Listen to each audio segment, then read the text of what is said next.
שלום יא אחים. איך אני לא משתמש באח? נכון? זה לא... זה כל כך... בשבילי זה כל כך צבאי כזה שאני לא... מכיר את השיר ערבי רוצח, יהודי רוצה אח? לא מכיר. של מי זה? של הבחור פה? לא, לא, לא. זה בחור שאני מכיר, את בן חדד.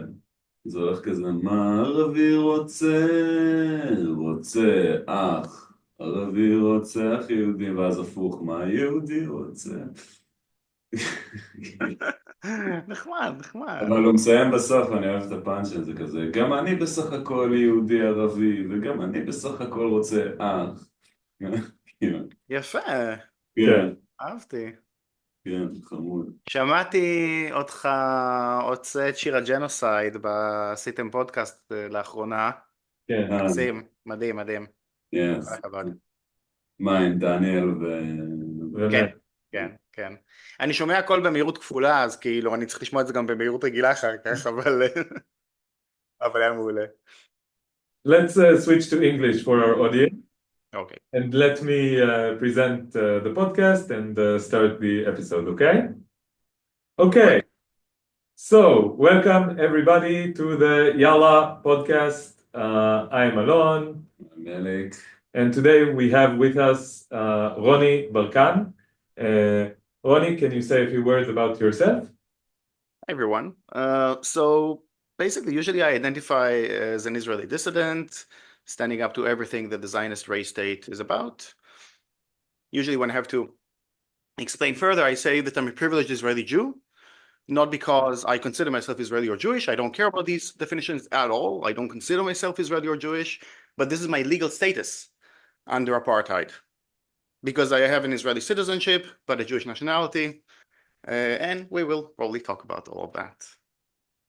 So Elik and I usually start our other podcast, One State Solution, with the words, it says Israel on our passport. Sometimes we add, it says Jewish on our identity cards. Because this is just statement of fact, you know? Exactly. Yeah. And we can already mention that every Israeli passport is a fraudulent document. It's a fake document, because if you open your passport, you will see that they claim that your nationality according to the state is Israeli, but that is a lie. That is a blatant lie. In your ID, as you mentioned, your nationality according to the state is Jewish. Yeah. But when you go abroad, they have to lie to the rest of the world, because just imagine what would happen if they actually said the truth. Already the double Border speak control. begins with our official documents. Yeah. Amazing. Elik, you want to explain about our podcast and about our guest today and about what we would want to talk about.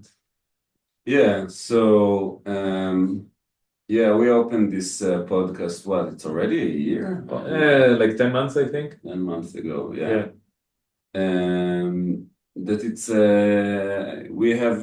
it's an anti-Zionist podcast. We also maybe expand it to other stuff as well, like anarchist, anti-capitalist stuff. And I think it because for me, and it's really exciting for me to have you here, because I started deprogramming from Zionism just like 2 years ago. Like, I'm not so long in the race like you guys. Like, it had many phases, I wouldn't say, but the last realization and the current one, I think it's something like 2 years, and you were a very central figure in that. Like, and I think there are many things that I heard first time from listening to interviews you gave. Like, I think you're the first person I heard who said that Zionism is a cult, I think. And it was like, wow, because there's not so many people who say that stuff, especially not in the Zionist society. And the moment I heard you, I think I heard you first time in the Palestine pod it was the interview you gave a few years ago, I think with Gaza Girl. Yeah, with Gaza Girl. Yalla and Michael, yeah. Mikey something. I really like those guys, and I think you said this word, and then I like tried to find any interview that's. I think I watched all of them, everything you have on the.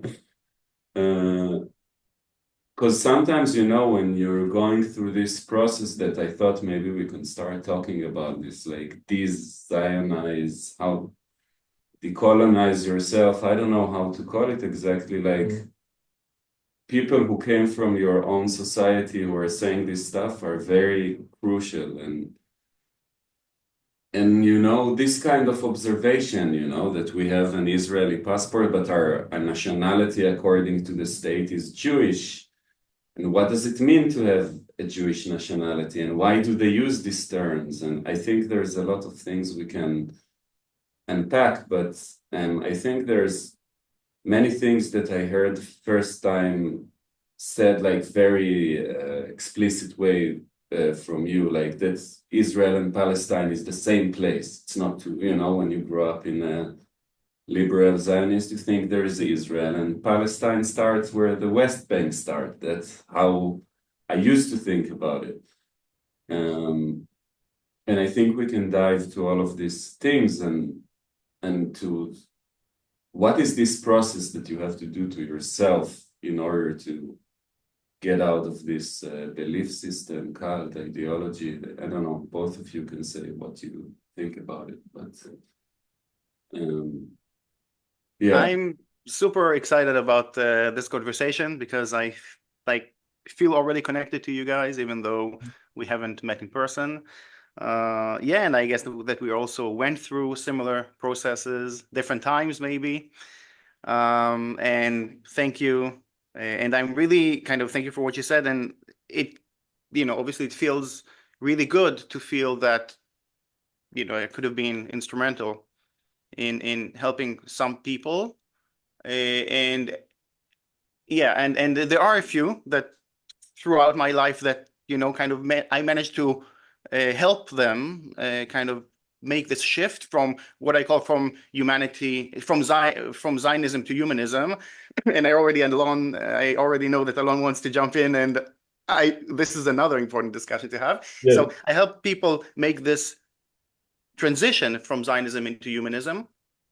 So I was possibly there at the right time, saying the right things to for something for them to click. But I also feel that everything that we are dealing with is a psychological phenomena. And Zionism itself is a psychological phenomena that we have to understand it as such. When I talk to people here, I'm now in Germany, horrible Zionist place, but abroad, even in Germany, I can talk to people about facts. And they will be interested in the facts. Maybe they'll agree, maybe they will disagree.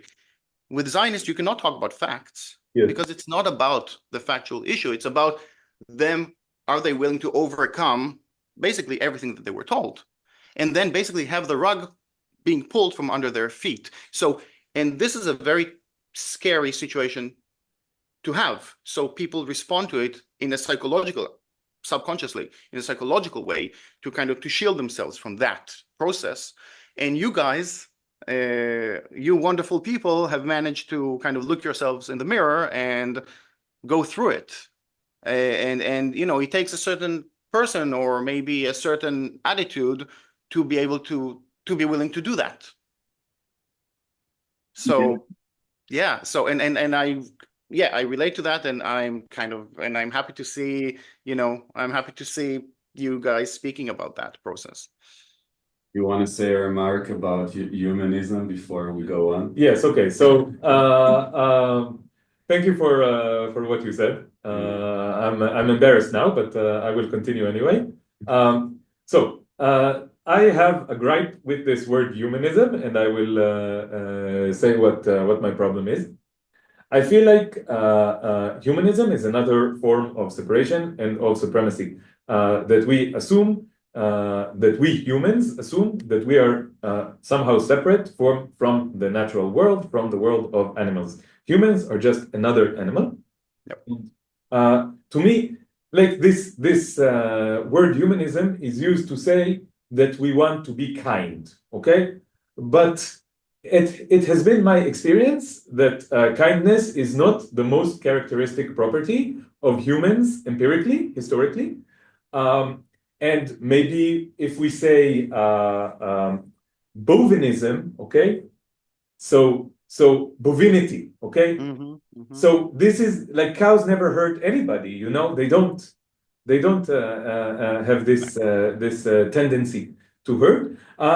But I do understand that when people say humanity, sometimes they just mean kindness, and this is okay. But let us remember this. Not exactly kindness. I feel it's. What do they mean by humanity? What do you mean when you say we do a transition from Zionism to humanism, for example? Yes. So I agree with everything that you said, and I'm a vegan. I'm vegan, and I am against speciesism. And so when, you know, another way for me to introduce myself earlier on, I could have just said I'm a human being. That's pretty much all I can say about myself. Yes. Okay, and even that is too specific. Yes. I don't consider myself relating to anything else. And also my personal process of overcoming Zionism was when I realized that first and foremost, I'm a human being.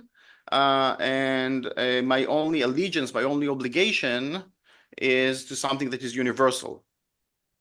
So I stopped being an Israeli the moment that I realized that notion that my allegiance is to, let's say, humanity or the world. And I totally agree that, first of all, humanity is not the greatest invention, far from it. And secondly, yeah, I mean, the idea, and I don't, and I agree with everything about the criticism of the term humanism. Yes. At the same time, humans, or so it is said at least, that we have the ability, the potential of being from one thing to the other, from complete whatever, devils or whatever you want to call it, okay, monsters, to complete saints, you know, enlightened people, etc., or whatever. It doesn't matter which terminology you use. And I think that when we talk about, in that sense, transition to humanism, or at least that's what I mean, is to find that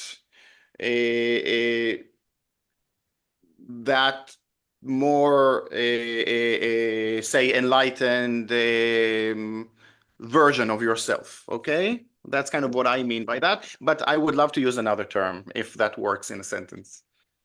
Leibovich, that we like, I think, even though I have my criticism of Leibovich as well. Leibovich used to refer to this quote, which is actually comes from German, where he says, the quote says, from humanity to nationality to bestiality. מן האנושיות אל הלאומיות אל החייתיות. So it also kind of, when I say humanism, it also corresponds with kind of this version of what was being said in the past. This is my problem, okay? Because I know that whenever people use humanism in this way, it is like one step away from saying that other animals are somehow inferior. And I think, like, so a lot of Israeli leaders said about Palestinians that they are human animals. And I just want to point out that, technically speaking, it is correct. We are all human animals. We're all human animals. I'm also a human animal because I am an animal of the kind human. Okay? And I think that if we did not have this system of supremacy, of human supremacy, we could not downgrade others to the level of animals, because animals would be our equals. And I think that once you have also, like, I think that all injustices are connected, okay? And once you have injustice towards one group, it can be used to justify that injustice against another group, and vice versa. And I think that once we work toward correcting all forms of injustice, all forms of oppression, also all forms of separation and violence, this is when we start going in the correct path towards this more enlightened state that you described. I think that if we are connected with all of our surroundings in a way that is beneficial and kind, I think that this is the thing that we should be aspiring to, and this includes all living beings, and I believe also all of nature and the spiritual world, and like this is something. You know? And again, absolutely agree with that. So my personal story is that for 6 years, I was contemplating whether I'm willing to serve in the army or not. 3 years of high school and 3 years of university. And I went to university in order to postpone the decision about the army. Today, I was today, whatever. I considered the same path, but then I realized that I had to sign for 3 more years. And yeah, anyway, I never intended to do the first 3, let alone the later 3. Yeah. But I couldn't convince myself not to get drafted. I had no one to talk to. Luckily for you, I don't know at the time when you had to get drafted or where you were, if you had any support network. I had no one to talk to about these things. School or family or whatever, like there was no one to talk to about these things. So I was considering whether I'm willing to serve in the army or not for 6 years. At the same time, for the same 6 years, I was also considering vegetarianism. Now I'm vegan, but okay. And what happened is that I got drafted because I couldn't convince myself not to get drafted, because we are being told that if you don't go to the army, you're some sort of a parasite or a traitor. 2 months into the army, by the way, I didn't do anything. I studied physics, and I was supposed to be in charge of some anti-tank missile project. Okay. So luckily, I'm not there anymore. So the only thing I did for the first couple of months is sit in a library and read about missiles. It's a severe intelligence faux pas. Yes. On the side of the Israeli army, that they chose you of all people. Yeah. Yeah. I was already supporting Vanunu at the time, by the way, when I got drafted. Wow. Okay. Yeah. Yeah. So long story short, and it is a long story, but long story short, 2 months into the army, I had the first realization, and that was, it's time to stop eating animals. I realized that I had a choice in the matter between eating this cow and not eating this cow. Okay? That's how it started. A week later, I had another insight. And that was while reading Krishnamurti, by the way. I know that you like Krishnamurti. Yes. Yes. So Krishnamurti, who I consider to be my second kind of, I consider Leibovich to be my first teacher, Krishnamurti my second teacher. I never met any of them. Leibovich taught me about kind of how to distinguish between rational and irrational, and that was Leibovich, and Krishnamurti was kind of distinguishing between reality and falsities, because he was like this clear mirror that represents everything. And, he would point like, here's a tree, here's a bird, here's an illusion. And he would talk about nationalism as an illusion. And it all of a sudden it clicked. And then at that moment, I stopped being an Israeli and I stopped being a soldier. But I was already in the system, and then it took a long time to get out of there. So I was fighting the system. So for me, the two things, that the veganism and the conscientious objection is very much related, personally. Yes, for me as well. It takes me, it makes me, when you think about it, like so many Israelis are into like, New Age meditation and deconstruction of the self, but they don't deconstruct their Zionism. And it always weird to me, because it should be the first thing that you recognize as an illusion, right? But somehow it seems to them more easy to deconstruct your own self, but not to deconstruct your nationalist fascist cult that you grew up into. But somehow, it's always amazes me. I don't know. But if you look at Israeli activists, the few of them that we all know each other by name, then most are also vegan. And have come out of other types of brainwashing as well, and feminists and all the rest. So once you come out of one brainwashing, I think it's also possibly easier to come out of other. And activists abroad are not necessarily vegan, for example. Who? Many of them are abroad, but there are many that I came across who are pro-Palestinian activists, but have not considered veganism at all. Yes, I met this, but I must say that I must expose my devious plan. I actually started being, outspoken with a secret plan to also make all of my followers vegan. And this is a mission that I have. And why do I say this? Because I believe that the people who follow this channel and care about justice, about freedom, about equality, that despise the ideas of violence, of supremacy, of hierarchies and exploitation, they and people who want to listen and who want to learn and who want to become better people. You made me vegan, so it worked for your first, you know. Yes, yes. You were one of my first successes. Yeah. One of my first success stories in this avenue. And yes, I'm going to say this very, very openly, that I believe that this is the right path, and that we must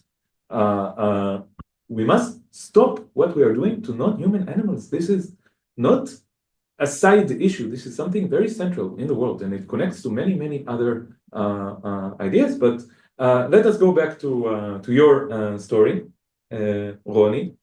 And do you want to tell us maybe like how you started being active in the cause of freeing Palestine?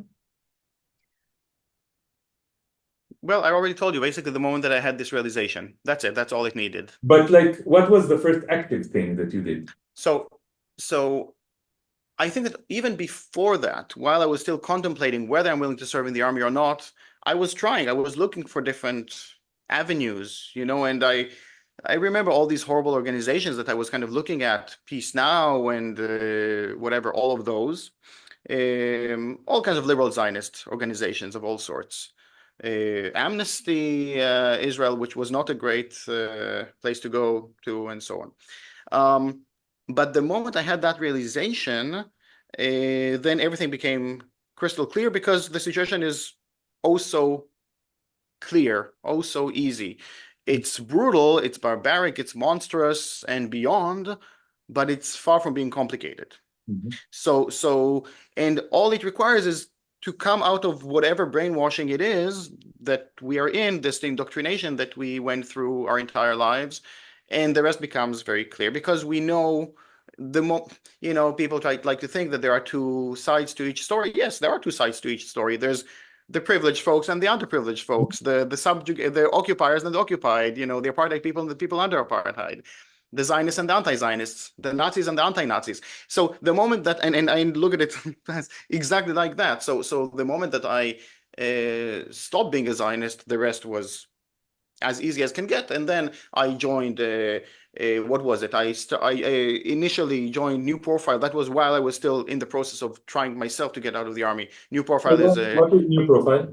New Profile is an organization that is about civilizing Israeli society, transforming it from a society of soldiers to a society of civilians, and supporting other conscientious objectors in that process, and showing how military is so prevalent in daily life, and how we are a Sparta society, a militaristic society.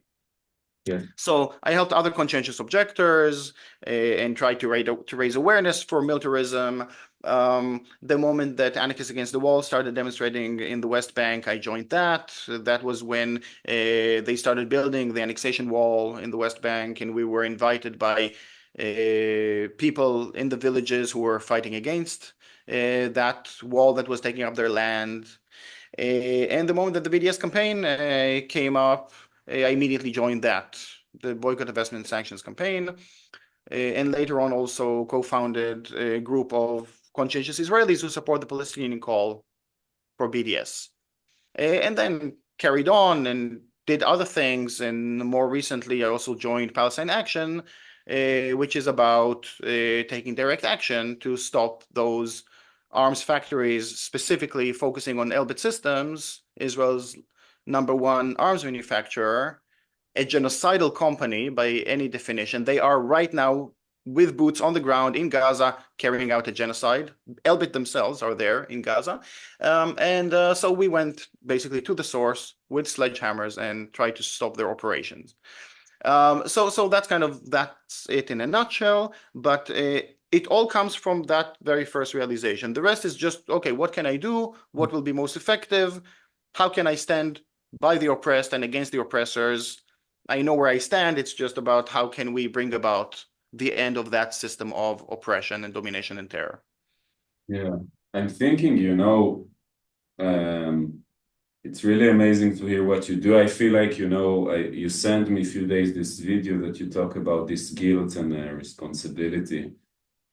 And I think part of the reason that it's so hard to give up your Zionism, it's there's many reasons, and it's your whole identity, it's your brainwash, but I think there's another big aspect that people don't talk about. It's the responsibility, because you cannot get out of this brainwash of ideology without realizing your responsibility. Like, it goes hand in hand, and then there's the call to action, and then what am I supposed to do? And it's you're standing in front of this,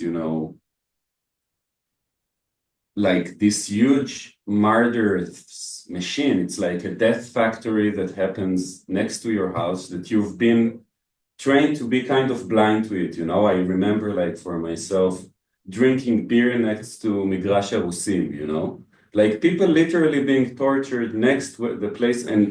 And it's not the right-wing people who drink beer there in the Taklit and in the, these bars, you know what I'm talking about. These are bars in Jerusalem that are very close to like a torture camp. Yeah, basically. And you just do it. And some people know, some don't know, but you're trained to be into this indifference. Yes. Into this feeling that it doesn't have anything to do with me. Denial.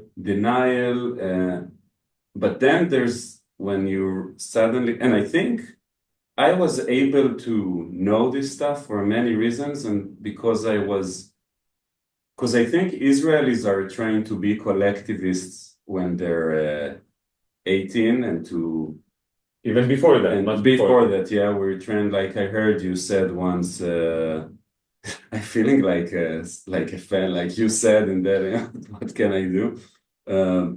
That we're trained to be soldiers since kindergarten. But I think another part is that after you go and you serve as the prisoner guard in the huge jailhouse, this in the middle of society, you're trained to be individualistic, and you become like, go do drugs in India or whatever, and then go and... It's funny to think about the trip to India that many Israelis take after the army as like part of this machine. Yeah, go serve it. But it is. It is. They go, in as a herd, and they go with their occupation mentality, and they occupy another place. They don't go there to see the other place, to learn about it. And you see signs in Hebrew in India about Israeli salad and Israeli whatever. Sorry, go ahead. India. Yeah. And in South America as well, because they like South America as well. Like, you think that you take the colonizer mindset to everywhere you go. Yes. Yeah. Because it's also, it's mixture of like, I think the colonizer mindset is both this entitlement, but it's also fear of the other, right? Like, you don't believe you can actually become part of the culture you come. Yes, of your surroundings. Yeah. Yeah. But I'm really interested to know how people who came with that mindset, because I never had that kind of mindset of going with a herd of Israelis or whatever, how people managed to come out of that. That's something that I never actually heard such a story. Because yes, like you said, it requires, people are really very entitled. You can spot an Israeli miles away on the street, like, just the way they carry themselves, the way they feel entitled, and you see that. Yeah. And yeah, so how do you come out of that sense of entitlement? I don't. You never have success stories with your friends or family? Well, there are some success stories, yes, but all of those people were basically on the verge of, and I just helped to give them the final push in a way, to put things in a very clear way, because as I said, it's not complicated, it's very uncomplicated. So with the right words, with the right kind of approach, I helped them, and also some patience, things changed. So, and mostly, obviously, it's about people who were already kind of, say, well-meaning liberal Zionists. Yes. Even though liberal Zionism is the greatest slur, the greatest, derogatory term that I can think of. Yes. But well-meaning people who arrived at liberal Zionism, and then we just crossed our paths crossed at the right time. Liberal Zionism is understandable if you're on your way to somewhere else. That's all I would say. If you're stuck there, then something is wrong. But the whole point of liberal Zionism is to keep you stuck there. Yes. Because it's a feel-good thing. It's exactly in order to stop the transition from Zionism to humanism, or let's choose another word for that. Yes. But that transition really requires you, I feel that it's not a gradual process, it's a discrete process. You have to take a leap of faith. Yes. And there's a big black void in the middle, okay? And you have to take a leap of faith from one side to the other. So, and that's the way I see it. And most people obviously don't want to do that, but liberal Zionism is what kind of is this thing that gives you the psychological feeling that you are the good guy in the story, that you don't have to take that leap of faith. We that see actually we yeah. are peace-loving and well-meaning, only that the situation is difficult or whatever. We see the phenomenon that people on the liberal Zionism, sect, that they always turn their fingers towards Bibi Netanyahu, towards the settlers, towards the right-wing government, towards the supporters of Bibi, etc., etc. And I think that the reason they do this is to avoid contemplating, looking at, acknowledging, confronting their own part in this machine. Because we saw like this post by, Elik sent me this post by this Zionist leftist guy who's part of looking the occupation in the eye, okay? מסתכלים לכיבוש בעיניים. And he wrote from Lebanon while he was in active service in Lebanon. Yeah, with the uniform, and he put under the מסתכלים לכיבוש בעיניים. It's a work of art. It's an organic work of art. This guy has the shirt that says looking the occupation in the eye, also in Arabic, okay? And above it, he has his uniform, his IOF uniform, okay? Yeah. And while he is in Lebanon, Love it. occupying another land. But that's it in a nutshell. By the way, instead of IOF, I used to refer to it as ITF, Israel Terror Forces. Now I refer to it as IGF, Israel Genocide Forces. Yeah, Again, Israel occupying forces can be misused by liberal Zionists, because the liberal Zionists, they point the finger at the minor occupation, at the occupation of 67, in order to justify the actual occupation of apartheid and ethnic cleansing and all the rest of 48. Yes. So when I talk about Zionists, I say that there are two types of Zionists, and I've never come across a third option. One are the honest Zionists, the ones who are racist and proud of it, the right wing, and now also the acting government. Yeah. Okay. And they don't try to come across as humanistic or liberal or democratic. They're Zionist. They're honest about their supremacy, because Zionism is about racial supremacy or white supremacy. But if people have an issue with white supremacy, which we can open, then okay, racial supremacy is good enough. And they are racist, supremacist, and proud of it. They say we are the masters. If the others will agree to be subjugated, we will let them stay, maybe. Yes. They never try to come across as democratic. The other type are the liberal Zionists. And with them, I have much more of a problem. And all my efforts are directed in order to dismantle liberal Zionism, not the right-wing Zionists. The right-wing Zionists are doing the work for us. We see what Israel is doing right now. This is opening people's eyes. Yes. Okay? But the liberal Zionists act as a cover, because they have to lie to the rest of the world, and they have to lie to themselves every moment of every day, because they want to be the good guys in the story. They want to be liberal and Zionist. They want to be peace-loving and Zionist, moral and Zionist, and it doesn't work. It's impossible. The peace-loving, the liberal KKK people, it doesn't work.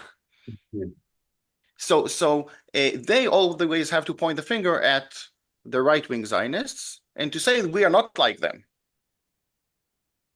And that is a very compelling story to the rest of the world. And I see Haaretz newspaper as the leading tool of Zionist propaganda and the most dangerous tool against Palestinians that I can think of. There is nothing more dangerous than Haaretz newspaper. And this genocide that is happening right now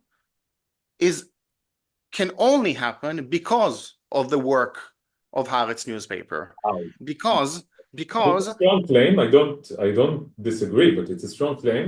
Because people can say to you, but what? The Haaretz is the only newspaper that's showing some pictures of the civilians in Gaza, they have of some the information. ruins. You have the Gideon Levy, Amira Hess, who are describing. Khadin Majadla. Yeah, like. Yeah, I have no respect to any of them, but it's not about what they write. It's about the fact that they are actively working for the greatest tool of propaganda. And even in the greatest tool of propaganda, you would have some tokenistic something journalists.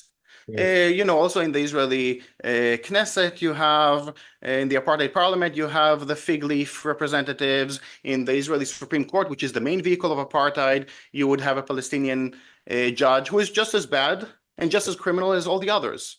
Okay, so you also have the few journalists who are maybe a little better. We can argue about that.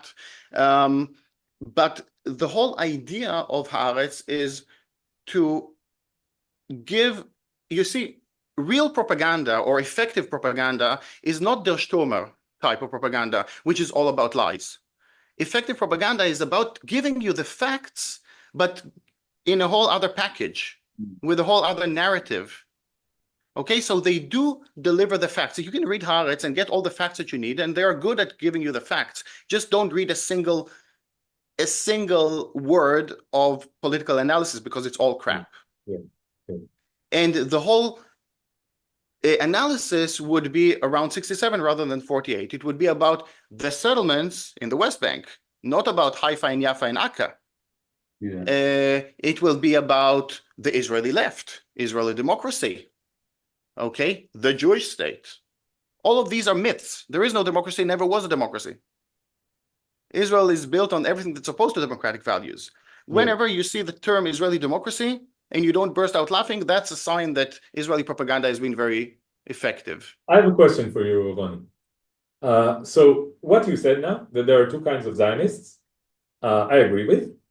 And the question is, because if we are pro-Palestine, pro the freedom of Palestine, or anarchists, or against Zionism, we need to be able to differentiate between Zionists and non-Zionists. Okay, this is our mission. Anti-Zionist, because I don't know what non-Zionism is. I agree. Again, we do the dichotomy. Yes, it is important to see that there is a dichotomy. But my question is, how do you differentiate between liberal Zionists who can be very, elusive, okay, and persuasive and cunning, okay, in their presentation of Zionism? How do you differentiate between them and anti-Zionists? And I want to use a test case for this, and the test case is standing together. So can you tell us what you think about standing together?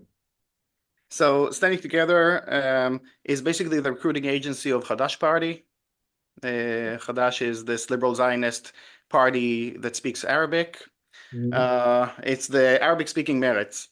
And they are speaking the false narrative of 67, two states. They are pretty much opposed to the right of return, more or less. They are pretty much opposed to BDS, more or less. It depends who you talk to and so on. But in general, that's kind of where they stand. Definitely BDS is opposed to them. BDS said that they are normalized. Yes. And the BDS campaign, actually, they even issued a statement saying that Stand Together is a normalization organization. Now, maybe I should open the issue of normalization for a moment, even though it relates to Stand Together, but it also relates to many other things. But it's the least understood concept. When we say normalization, we mean when Israelis and Palestinians cooperate and they don't abide to two principles. What are these two principles? One is that we have to respect the rights of the oppressed people under international law. The three basic demands of the BDS campaign. Okay, freedom from the occupation, the military occupation, equality for those who are second-class citizens, inside 48, what's called Israel proper, and finally, and most importantly, the rights of the refugees, the right of return, as you see behind me. All 14 million Palestinians, half of which are in forced exile, deserve to have their full rights. Okay, so the oppressed deserve their rights. That's the first condition. The second condition is that we shouldn't accept the current situation as normal. We shouldn't legitimize what is illegitimate. We shouldn't legitimize the status quo. If we accept the rights of the oppressed and we don't legitimize the current situation, then we can have hummus for peace and football for peace and whatever. But there needs to be this recognition. Okay, if there isn't that recognition, then basically any joint effort between Israelis and Palestinians will fall into the definition of normalization, because it's all about trying to normalize, trying to give a facade, a veneer of normality to something that is totally abnormal and illegitimate. So I have another question for you, Ronnie. How do we diagnose this in practice? How do we see when a certain organization, certain activity is considered normalization and meets the criteria or doesn't meet the criteria? And again, I want to use the example of standing together, please. If you can tell us what, in their case, shows you that they are normalizers. First of all, the language. The language is the language of conflict, and the language of I don't know, peace, or I haven't been following exactly every post of theirs. I can't stand it. I can't stand standing together. But the whole false discourse. Go on. I can't stand together with them. Yeah, the whole false discourse is about, as I mentioned before, giving some sense of normality, and also basically pointing the finger at, for example, I said the false discourse of a conflict. There is no conflict. If there was a conflict, it assumes that you have two sides that are roughly equal in strength. Yes. And maybe they are fighting or whatever. And then if each side will make some concessions, and maybe we will have some diplomatic intervention or whatever, then we will be able to solve that conflict. The Zionist race state was founded as a race state.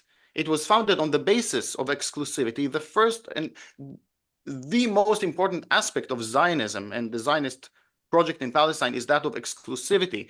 It is a place for us and only for us. And that comes at the expense of all the others, especially if they are the indigenous people. And the whole system was built in order to do that.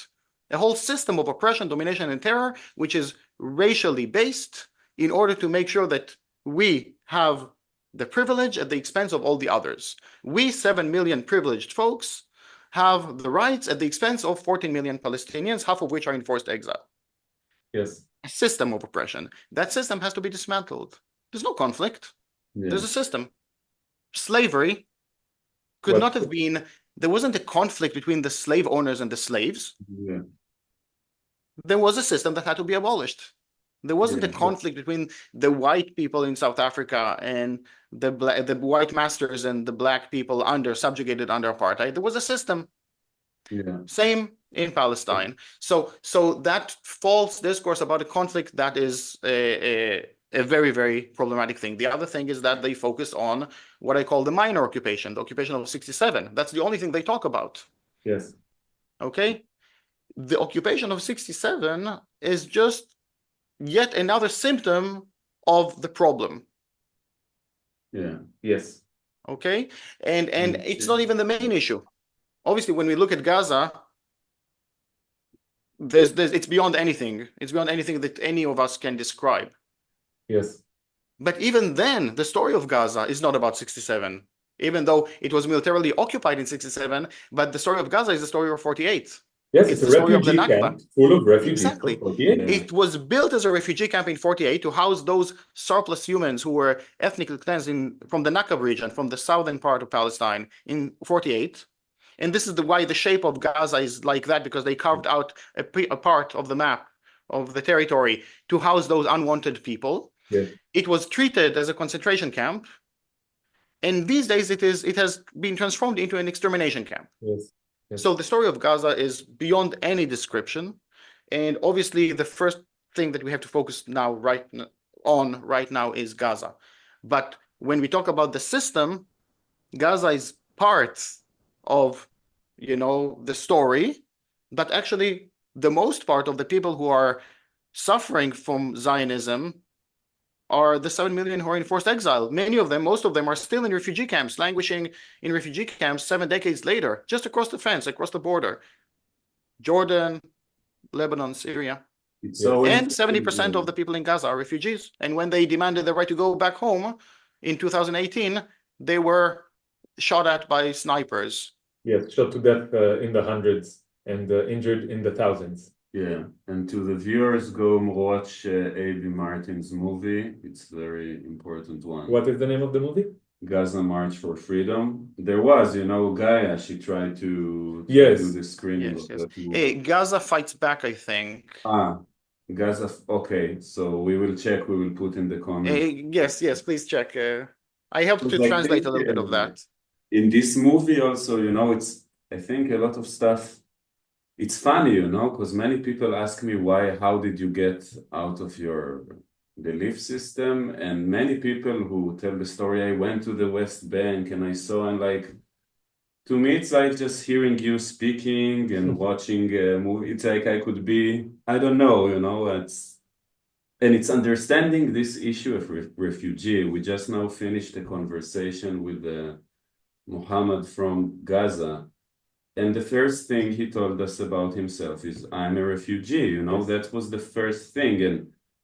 And like what I was presented as a child from my father, who was very talking about the conflict a lot, it was part of my upbringing.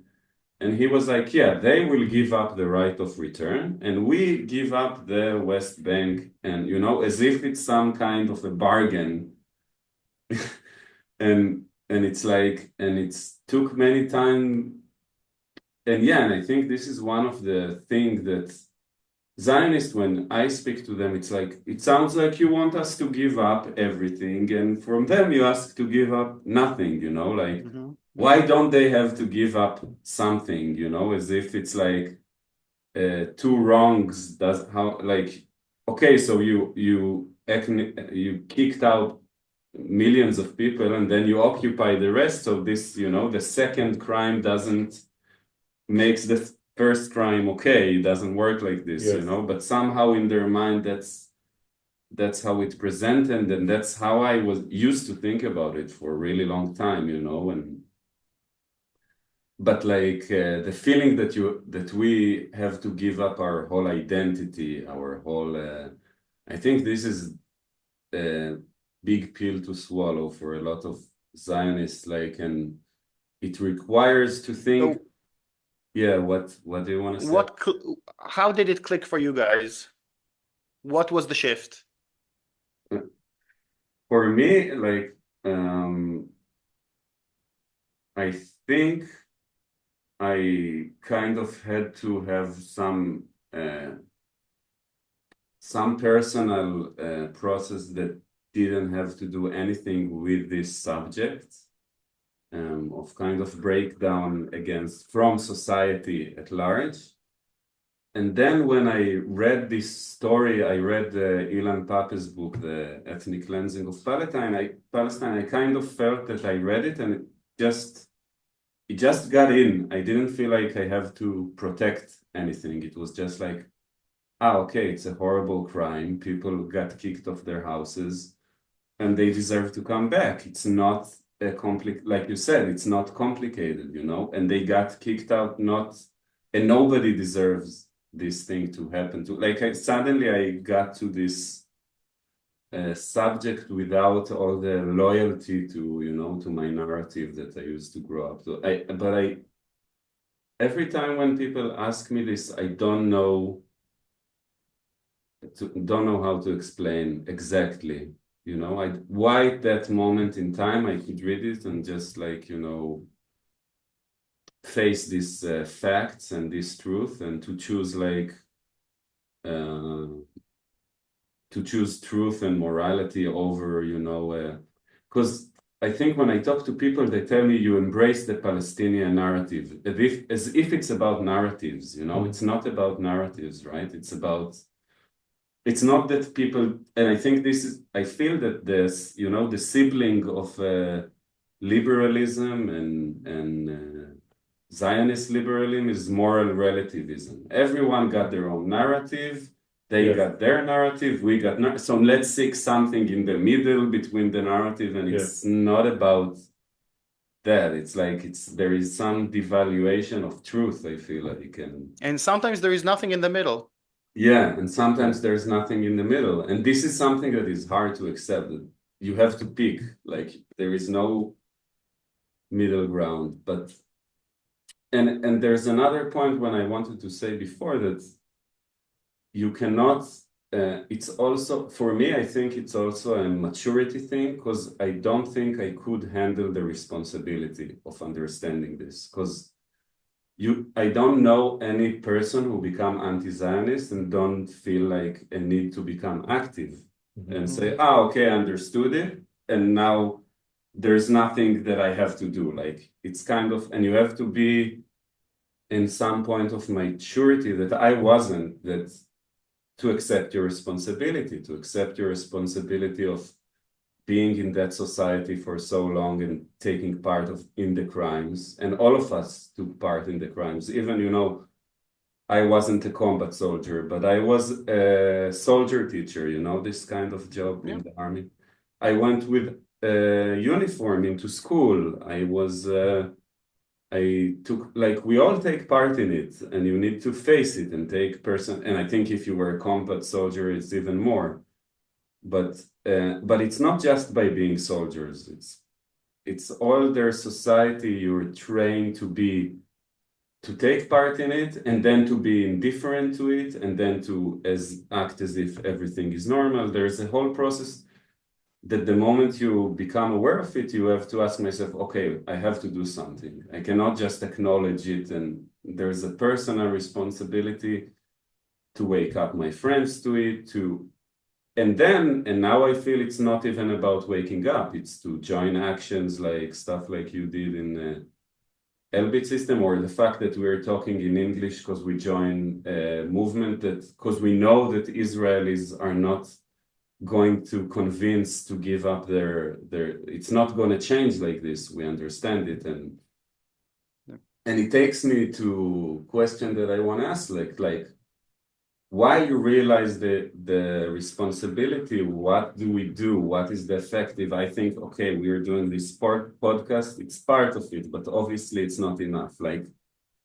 what is the kind of things? But I think part of the reason I feel that my friends that I talk to don't want to realize it, because they know that the moment they will have to do something, and they will have to do a lot, and they don't want to do this stuff.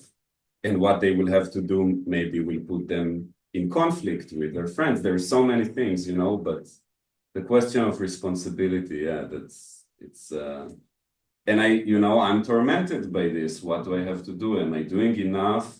And I have this, Polish guilt part in me that I can dwell in it, and then it makes me less active rather than more active, and it's a constant struggle for me. How do I don't go to the guilt thing and go to the responsibility thing? What Elik was talking about, that short clip about responsibility and guilt, and what I was saying in that short clip is that I feel that fear and guilt are debilitating factors that kind of stop us from taking action, while responsibility is a driving force. So, and many Israeli activists that I know, they feel guilty for the situation, or guilty for their role in that situation. And I don't feel guilty for being born in a certain way. A white male, privileged, Israeli, whatever, and on and on. I don't feel guilty for being born into a certain situation. I feel responsibility. And that only means that I have more work to do. And also coming from there, all three of us, I considered burning my Israeli passport many, many times, but I never did. And sometimes I'm approached by Palestinian friends, even yesterday, asking like, why didn't I renounce my passport or anything like that? And it's always a consideration, but I feel that holding on to my passport actually is a weapon. Like the camera is a weapon in the struggle. Also, that Israeli passport that those of us who are Israeli citizens have is a tool that we have, and we can use that tool. It gives certain legitimacy, credibility to whatever I'm saying as a dissident. Obviously, you guys who are in Palestine, it's more difficult to take action, as you know. Personally, I left Palestine a little over a decade ago because I felt that it was irresponsible of me to stay there, that I could be more effective outside to change the situation inside. I'm not saying that there's nothing to do inside. I'm just saying that it's very difficult. And it's getting more and more difficult over time. Yes. But already in 2008, during Cast-Led, we had daily demonstrations and vigils, in Jaffa and Haifa and so on. The Attorney General at the time gave the order to basically to arrest anyone who speaks up against the so-called Let's war. name names. Sorry? Let's name names. Who was that? I don't remember who was the Attorney General at the time. We can look it up. Yes. But I can tell you that for doing a graffiti against Tzipi Livni, who was in the war cabinet, and there was just an election campaign at the time. So there were these massive billboards throughout Tel Aviv and elsewhere. So for doing graffiti against Tzipi Livni, who was responsible for the massacre of 2008, I was called into the police station, and then I was basically arrested, released by the first court, by the magistrate's court. The state appealed to the higher court, and then I was also released by the higher court, the whatever it's called, district court in Israel. Yes. Now, usually for a graffiti, you would get some municipal fine. It never reaches, detention or anything like that. So this was the approach at the time in 2008.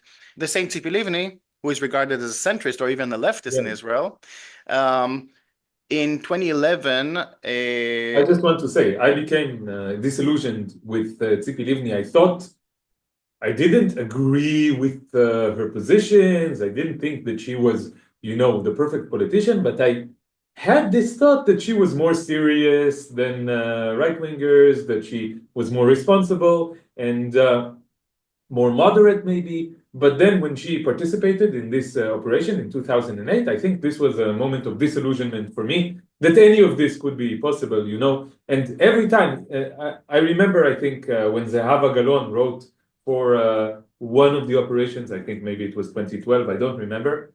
I also became disillusioned with her and with Meretz in general. It's like an ongoing process of seeing that everybody is supporting. Everybody is supporting. It's also something about these liberal Zionists that even according to their own principles that they claim to have, they're supposed to oppose the genocide in Gaza, right? That it's not, according to their own belief, it's not necessarily to kill the Palestinians in that manner, but every time there's an operation that is murderous, they always support it. Yes. While it's going, and they always oppose it retrospectively, but they never oppose it while it's happening. In real time. Yeah. Let's talk about the numbers, and I'll tell you a little bit more about Tzipi Livni in a moment. 95% of Israelis, and when we say Israelis, we never count the others, the 20% who are Palestinian citizens of the state. So unless a poll says explicitly all Israeli citizens, when they say Israelis, they only count the Israeli Jews. So 95% of Israelis supported the massacre of 2008. Yes. Only 3 or 4% thought that Israel was using excessive force. This was in 2008 already. Yes. And the same numbers, exactly the same numbers in 2014, and exactly the same numbers today, if I'm not mistaken. Because what I thought, like as an empiricist, was that the 96% support or 90 whatever percent support that we see for what is going on now is a result of a process of extremitization, whatever the word is, of of Israeli society following October 7th events. And what you are saying me, this contradicts this hypothesis that I had. It's just probably wrong. It's just the opinion in Israel. Yeah, Just and that the includes, opinion of and Zionists. that includes all those wonderful leftists. Yeah. You know that when You could say that what is going on now is an even more, easy exam. Like they failed the exam of 2008, they failed the exam of 2012, they failed all the exams, but now they have like the easiest exams, yeah, and still they failed in it. Still exactly, they failed this exam as well. exactly. So this is very disappointing. Yeah, and let's assume that people were duped by the narrative of 7th of October that was sold to them by the media, especially Israeli media. By the way, I can tell you that when I search for things in Hebrew and English, when I search for things in some Israeli outlets, etc., I cannot find the same things that I will find in English. So I'm sure that there is heavy also online censorship. We know that the Israeli censor is extremely powerful. We know that, and there's all sorts of stories to be told, but also if you just search for information, you will get totally different results in Hebrew and English. But having said all of that, after a year of genocide, I don't think that there is an Israeli who doesn't know roughly what's happening in Gaza. Okay, more or less, they don't see all the atrocities. It's all given to them in a certain narrative, as we mentioned, that kind of makes them feel that, oh, well, we are protecting ourselves, we are defending ourselves, all of that. But after a year of seeing that, the first live stream genocide, no one can say that they didn't know which is, what they used to say in the previous German genocide. This is Germany's third genocide. I'm now in Berlin as I'm talking to you. Yeah. So this is Germany's third genocide after Namibia and Auschwitz. Yes. At least third, actually. There's probably even more that Germany is responsible for. But during the Holocaust, during the Nazi era, people said, oh, we didn't know. No one in the world can say today that they didn't know. Yes. Yeah. And that puts everything in another light, in another questioning humanity in general. So Ronnie, I have a point that I would like to deconstruct with you, if that's okay. So I saw a video by the YouTuber Bed Panada. Do you know the YouTuber? No. He's like a leftist YouTuber, and he does a lot of videos also about Israel. And he agrees with us that it is a colonialist project, that the oppression of the Palestinians must stop, that the genocide must stop, that that Zionism is a cult, that Zionism is an ideological movement that is horrible. There is one. So in this video, he expressed. I will try to present it as best as I can. That he is tired of this narrative that Israelis are victims as well. Okay? And first of all, I want to say that I understand this position. Like, especially, I would understand this position from someone who is Palestinian, living in Gaza, and is undergoing. But just to clarify, it doesn't mean victims of the conflict. He said victims of their own of the propaganda, of the propaganda, of the brainwash machine. Yes. And so I would understand if I was Palestinian, maybe I would say, fuck these people. I don't fucking care about these people. Okay.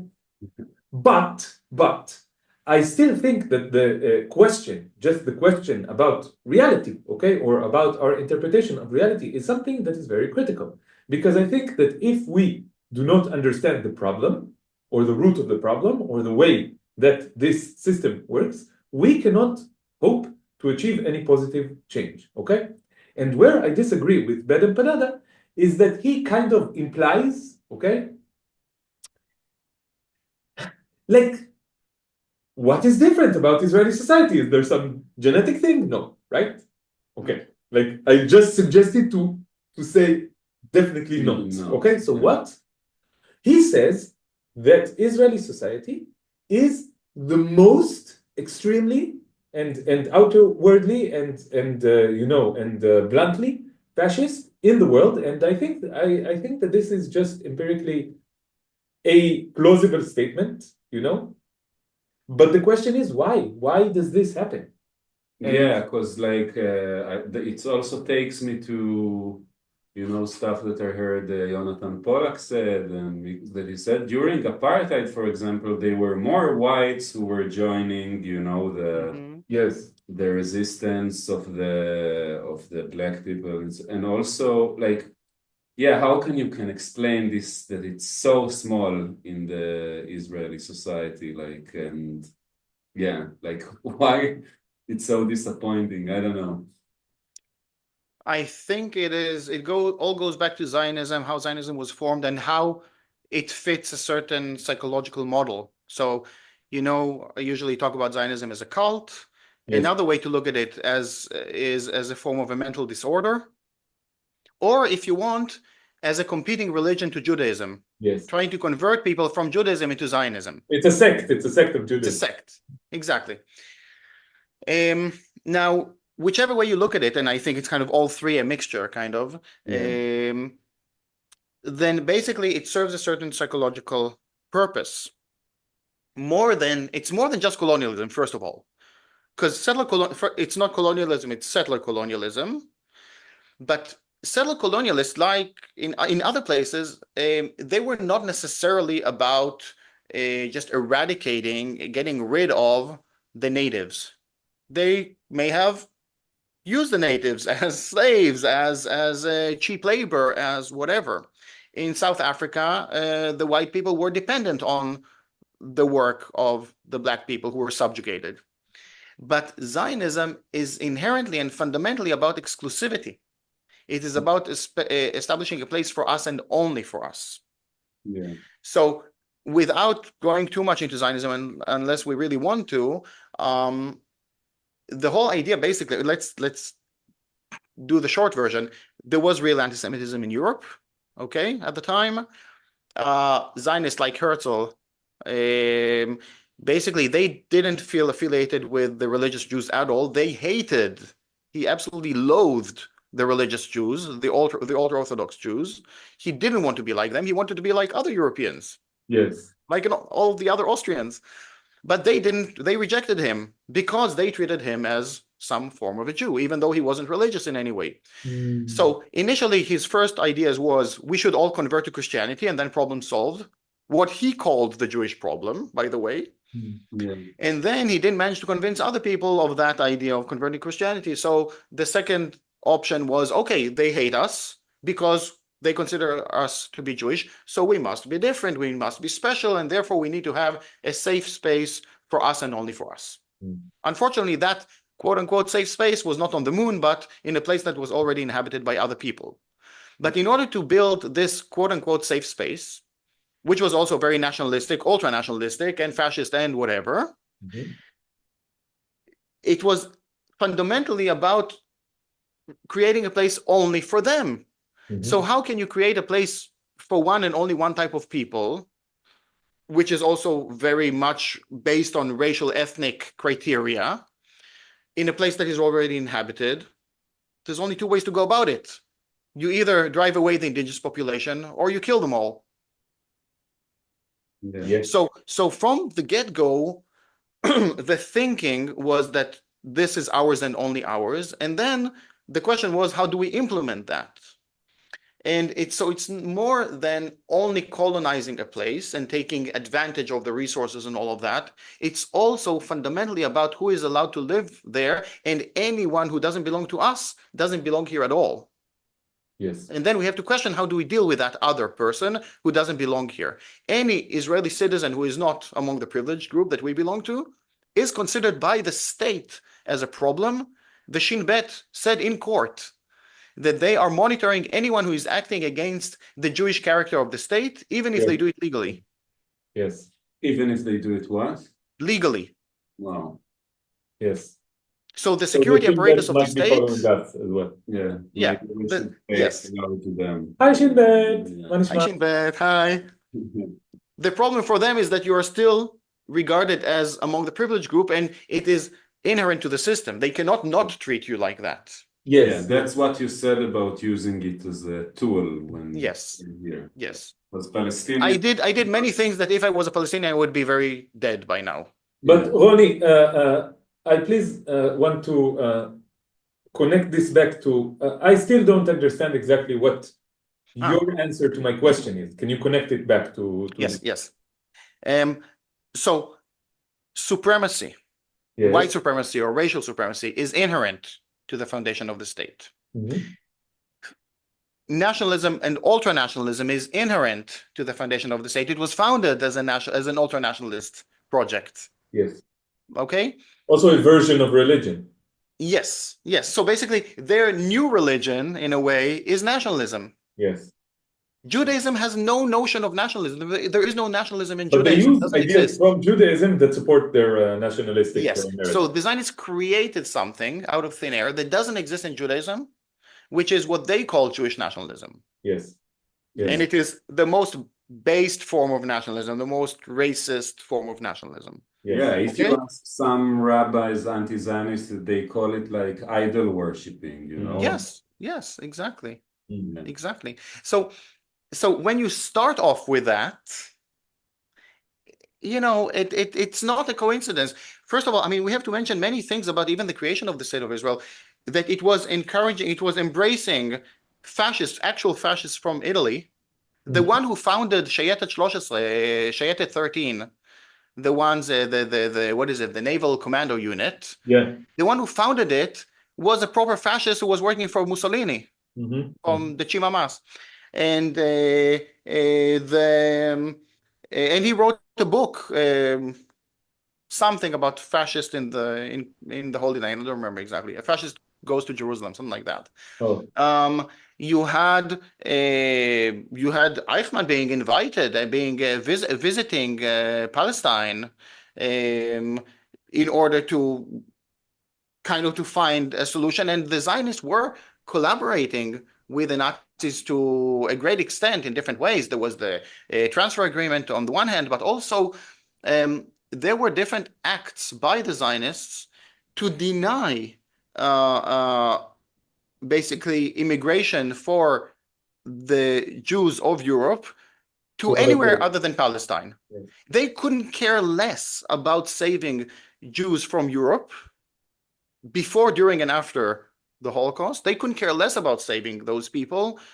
The only thing that they cared about, the Zionists, was to get the right type of people, not everyone, the right type of people to Palestine to support their nationalistic project. And I can prove all of that, and I can talk much about that, but it's all documented. But how come if they were so racist, they did bring all the Jews from Arab countries, like after, like, isn't why? I think they just needed it for the They needed more. struggle. They needed more people. Yes. There's a really great skit by The Jews Are Coming, Yehudim Baim, which is this great it's a satire show in Israel. In the mildly less Zionist channel 1, okay? Which is ironically like of the government, like it's a government channel. Yes.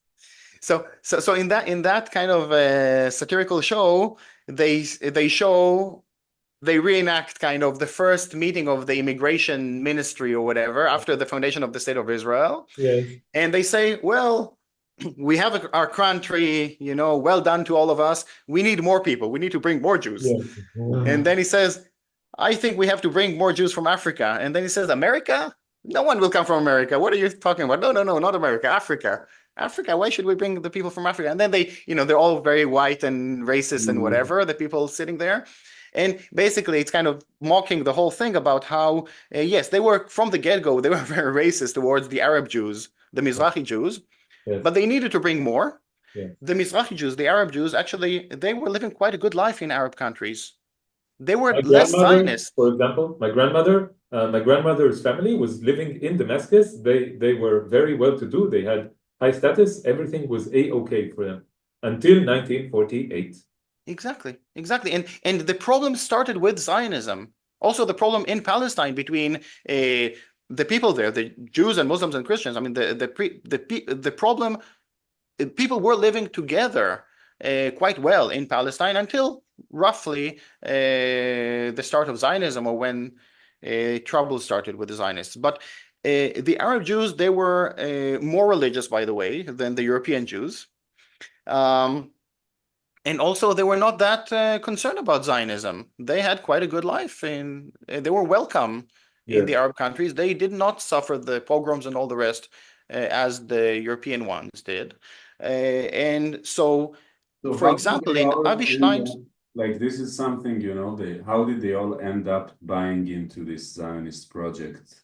It's like so Avi Schleim wrote a recent book called Three Worlds. He was born in Baghdad, Iraq. At the age of 5, they immigrated to Palestine, and then later on he arrived in the UK.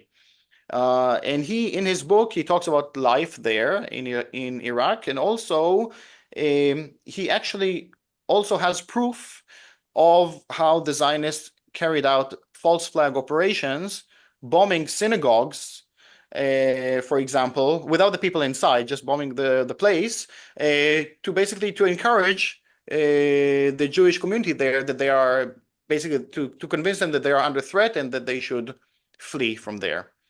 And this is pretty much what happened. also how they treat the people as some kind of a tool. It's like they also, like when you talk about the dehumanization, it's also they never saw these Jews as equal people as well. It's just show you. Yes, they bring people from the outside to be racist towards them and to discriminate against them. Yeah, and if you do this kind of action, it show you how you view them. Zionism does not keep its racism only to the others, to the external enemy. There's also the inherent racism, of course. But I have to mention that here, especially here in Germany, when people love to speak in isms and they have these ideas of a class struggle that, obviously class struggle is definitely a real thing, but they try to apply it to everything, including to Palestine. And they say, oh, workers of the world unite. So the Palestinian workers and the Israeli Jewish workers, whatever, they should unite and problem solved or something. And then I explained recently that the classes that you have in what's called Israel, you have 2 classes, the Übermenschen and the Untermenschen. Yeah. The superhumans and the subhumans. Okay? Among the privileged folks, you have a class struggle. Yes. But Zionism created a whole other separation where you have the privileged people and the underprivileged people. And that's the most important thing for Zionism. Within the privileged group, you have the whole other Zionist communism or socialism never worked and never could work. Yes, and one of the values of the kibbutzim, the kibbutz movement, one of the values was what they called conquering the labor market, or what they called Hebrew labor. Basically, or in other words, denying work to the Arabs, to the Palestinians. That was a value of the kibbutz movement. My father told me that there was a whole thing in the kibbutz when at some point they decided to hire Palestinian workers, they did a whole, how come you dare, it's interesting. And they didn't view themselves as racist. That's the thing. Exactly. So going back to the whole thing, how is Israeli society so racist? Yes. I think that there was generations of kind of building that thing, but the whole foundation is based on that. I say that the Zionist race state, which is a race state by design, is a state that is founded on the exact same principles of the KKK. Yes. Okay. And of the Nazis, actually. Yeah. That's why I say Untermenschen. What Jewish means in the same way that the Nazis defined it in the Nuremberg laws, right? Yes. Because the Zionists do not look at Judaism as a religion. They look at it as an ethnicity or nationality or whatever, which is nothing to do with Judaism. It's Zionism. Yes. So I want to mention something that Elik and I will be speaking about. It's called the Anti-Zionist Handbook. And it's now online. You can look it up, the anti-zionisthandbook.com, I think. It's just that. Yeah. And it's a document that, sums up much of the things you were talking about and other things about like the dark past of the Zionist project and how it hurt Jews all around the world and how it still hurting Jews right now, and the directions for the future, and just this document only focuses on the ways that Zionism hurt Jews. So how it is not even doing its, declared, mission of protecting Jews, but quite the opposite. Okay, and we will do an episode about it. We will give our commentary about this document, and the ending of this document is like what can be done. And this leads me to the question that I wanted to ask you, Ronnie. So you did a lot of different activism that is very interesting, in my opinion. I want you to please tell us about the activism that you did against Elbit, like the direct action.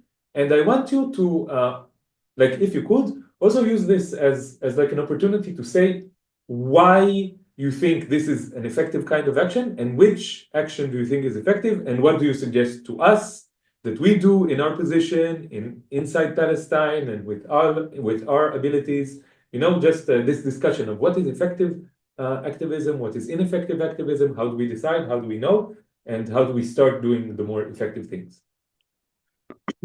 So Elbit Systems is Israel's #1 arms manufacturer. Yes. It's a privately owned company. It produces everything that the Israeli army uses. I mean, something that they use will have some Elbit logo on it. Not the entire tank, but parts of a tank, parts of a fighter jet. And they are well known for producing the UAVs, the drones that are hovering 24/7 over Gaza. Like the commander of the Israeli Air Force. Right? The drones is like the surveillance system, right? Yes. Yeah, the surveillance, planes that also drop bombs. More recently, they actually uncovered, it was only less than 2 years ago, they finally, the censorship allowed Elbit and the other arms manufacturers to declare that they are also capable of dropping bombs.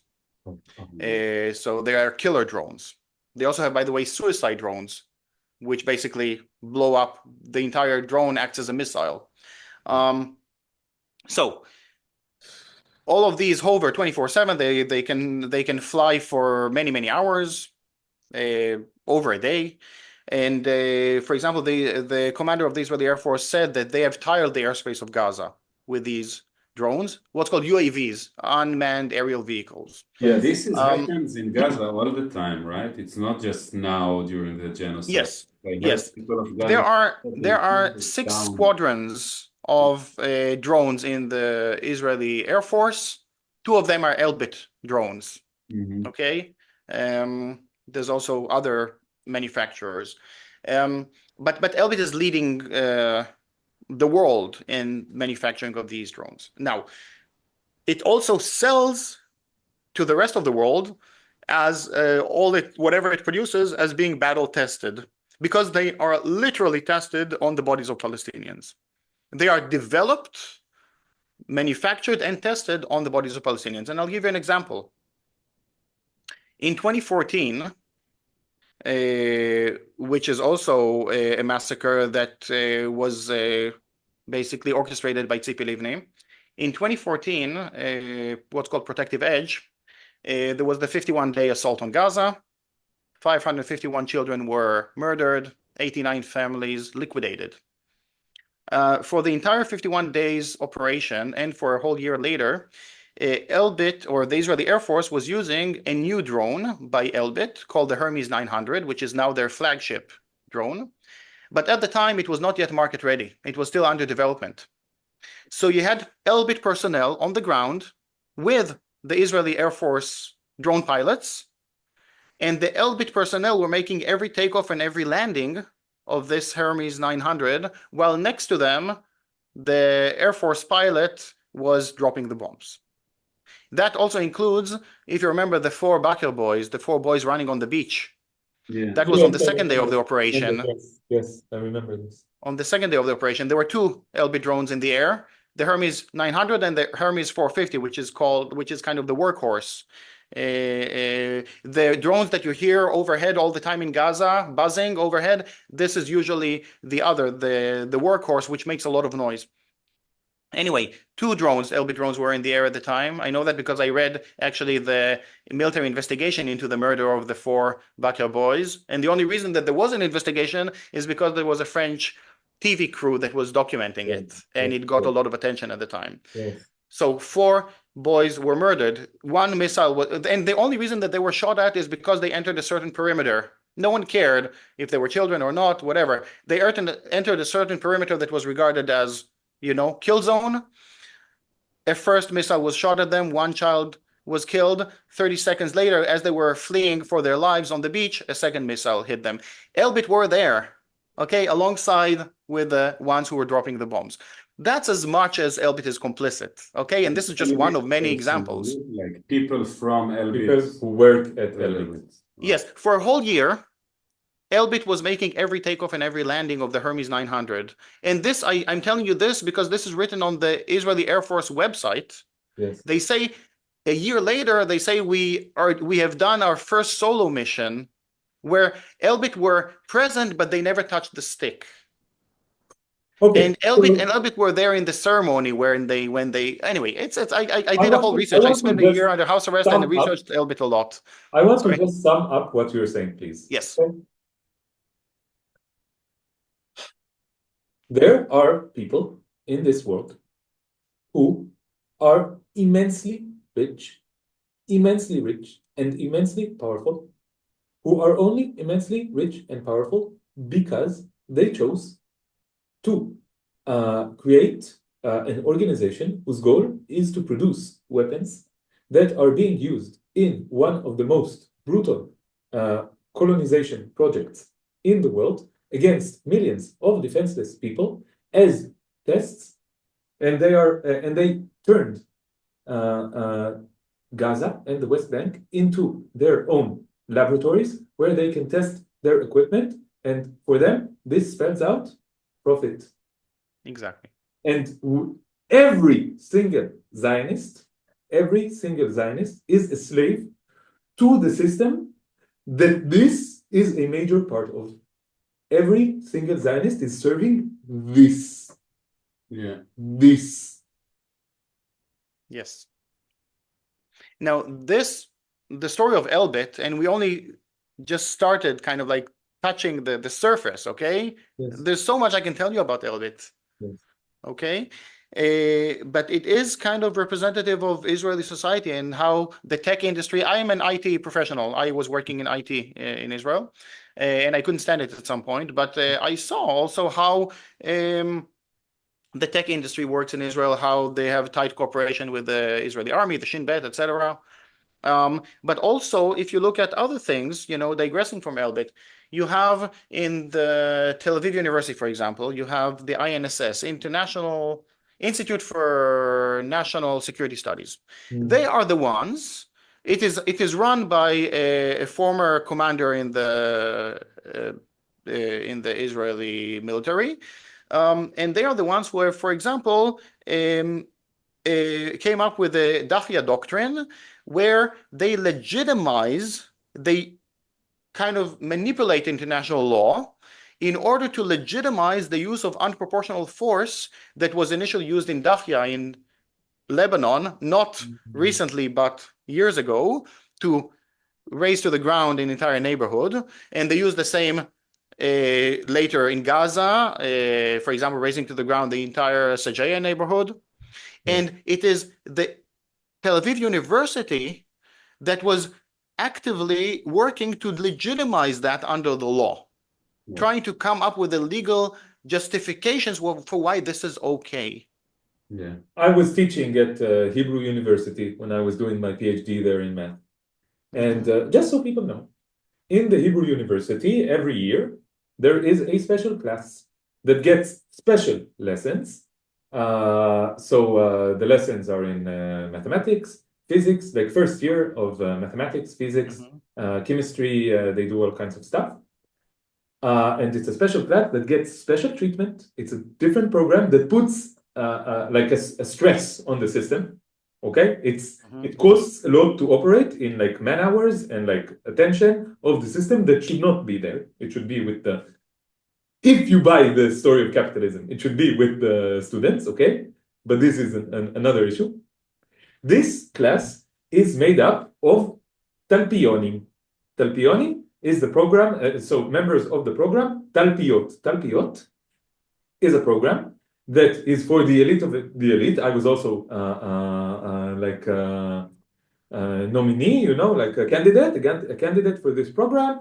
And I got to like one of the final stages, and then I think they realized that I was too left-wing for them, too much of a troublemaker for them. I don't know, they didn't accept me, okay? But the program is, my grandfather tried to convince me to use this, to join this program because it's very elite, very elite. He operated a lot of pressure on me, okay?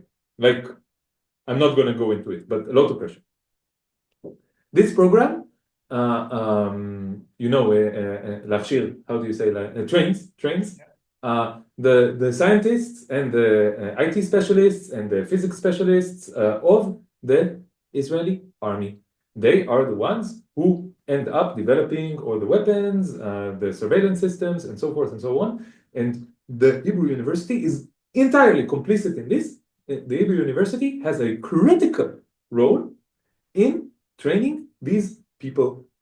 And I didn't teach this specific group, okay? But I could have been assigned to teach this specific group because I was teaching, you know, you keep brushing up. Again. So let's add something.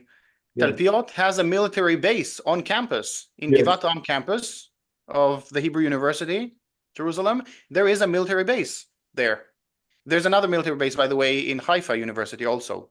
And which Palestinian village is Givat Ram built on? I don't know. And now it just slipped my mind right now. It'll come back to me in a moment. But there is one. But like yes, of course. I mean, look, when you refer to a place in Israel, you can ask which Palestinian village specifically is this place built on, and many times you will get a specific like universities, right? Yes, like, universities. I don't know why always the universities. Yes. So Tel Aviv is on Shahmones, and Hebrew University in Jerusalem. They have 3 campuses in Jerusalem. There's also, by the way, the Rehovot campus is also related. But the 3 campuses in Jerusalem, one is in Ein Karem, which is on the village of ethnically cleansed Ein Karem. One is Givat Ram, which is where also the basically the Knesset, the apartheid parliament is, and this is on the lands of the village that I forgot right now, and it'll come back to me in a moment. No, yeah, it's close, but it's not the same. Yeah, and the third is the Mount Scopus campus, which is in a territory that is basically supposed to be demilitarized. Yes.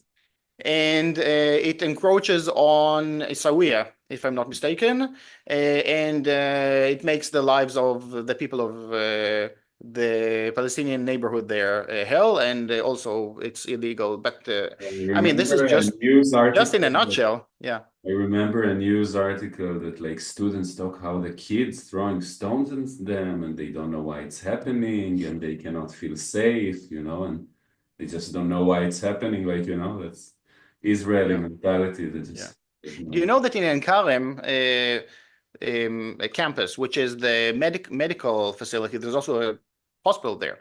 They have a joint facility with the army. They have a medical, what is it called, like a military medicine research facility. So it's a joint project between the Hebrew University and the Israeli genocide forces, just for example. So going back to all of that, I mean, so Elbit is producing all of those horrible things. It is testing it on literally on the bodies of Palestinians. They have their whole laboratory called Gaza.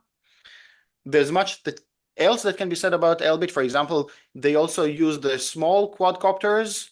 In 2018, they were asked by the Israeli army to retrofit these small quadcopters to be able to carry tear gas grenades to cover the entire space where they were demonstrating for the right of return, the March of Return. They were using these small quadcopters to cover the whole area with tear gas. The same quadcopters today are being used instead of tear gas grenades. They're used with real grenades, live grenades. These quadcopters can also carry machine guns. They can also carry little bomblets. So they fly over a target, they drop the bomb, and then fly back to base. And now we see even videos of these things happening in Gaza. So there's even proof of that. And by the way, each one of these, they even have like their military term, their military variant, and they have all these like cute names that they are given. So this is as far as Elbit goes. Activists in the UK decided, rather than having like a one-off action against to shut down some complicit criminal factory, at some point they established a group called Palestine Action, and it is specifically targeting Elbit, not only Elbit, but primarily Elbit. There used to be 10 sites of Elbit Systems, Israeli company, Elbit Systems. They used to have 10 sites across the UK, manufacturing the weapons and shipping it to Palestine and the rest of the world. Over the course of about 3-4 years of activity of Palestine Action, 3 of these 10 sites have been permanently shut down. Because Palestine Action has managed to carry on ongoing activities. Now, activities can be basically taking, having a lock-on at the entrance to the factory. It can be spray painting with red paint, covering the place in red, but it can also be taking over the rooftop and then you shut down the activity for the day, or even going in and smashing up your way into the factory or the office. And I myself also took part in that a couple of years ago. And because of these ongoing actions every week, every other week, if you go to Palestine Action, you'll see, first of all, it's like amazing the amount of activity, the engagement by so many people across the UK, the creativity of it all. And people have managed to carry on ongoing actions against a very focused target. And when you carry out these ongoing activities, not the one-off, but week after week, against a very focused and very clear target, and to make the case against Elbit is very clear and very easy to make. Yes.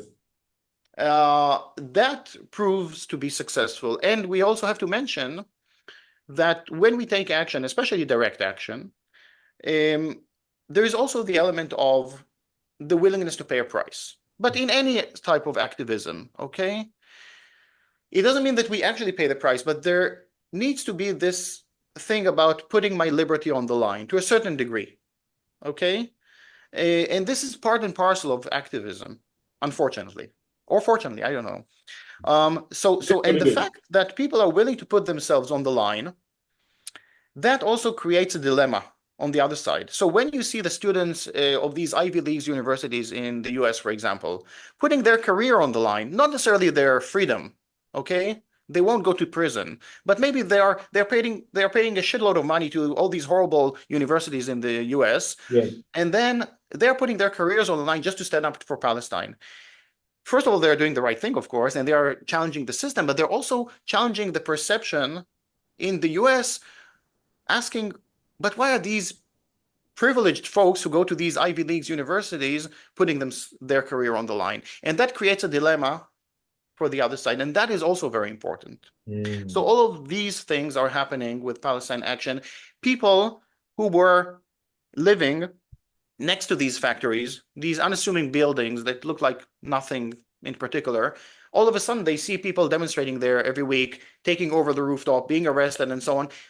They start questioning themselves, what's happening here? They start asking, what is this place that we didn't know about? And the local community has organized to demonstrate against Elbit, to go to their, city council to demand evicting Elbit and so on. So it is really a real movement that has now spread even outside of the UK, to the US, to Australia, even to Germany and other places, Italy, Netherlands, and so on. Because Elbit is obviously a global manufacturer of weapons. It is practicing, it is selling to the worst, most despotic regimes in the world. They were selling to Myanmar. They were selling to many, many horrible regimes, including to Myanmar, for example, before, during, and after the genocide there. Even after the Israeli Supreme Court said that they are not allowed to sell any longer to Myanmar, they violated the Israeli court's decision and carried on.